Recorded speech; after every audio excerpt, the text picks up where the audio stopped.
ଯେ ଅତୁଟ ବନ୍ଧନ ଧାରାବାହିକରେ ଦେଖିବାକୁ ପାଇବେ, କିଛି ନ୍ୟୁଜ୍ ମିଡ଼ିଆ ସାହୁ ପରିବାରର ଫ୍ୟାମିଲି ଇଣ୍ଟରଭ୍ୟୁ ନେବା ପାଇଁ ଆସିଥିବେ।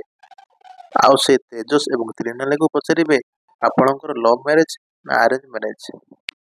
ତାପରେ ତ୍ରିନାଲି ଏବଂ ତେଜସ୍ ଦୁହେଁ ମିଶିକି କହିବେ, ତେଜସ୍ କହିବେ ଆରେଞ୍ଜ ମ୍ୟାରେଜ୍, ତ୍ରିନାଲି କହିବେ ଲଭ୍ ମ୍ୟାରେଜ୍।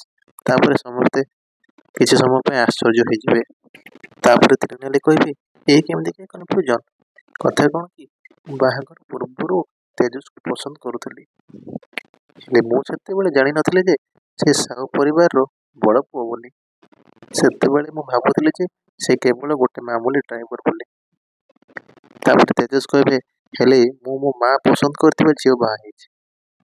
ତାପରେ ତ୍ରିନାଲି କହିବେ, ହଁ ଦେଖନ୍ତୁ ନା ଭଗବାନ ତାପରେ ତ୍ରିନାଲି କହିବେ, ହଁ ଦେଖନ୍ତୁ ନା ଭଗବାନଙ୍କ କିପରି ଲୀଳା, ତାଙ୍କ ମା ବି ମୋତେ ବହୁତ ଭଲ ପାଆନ୍ତି।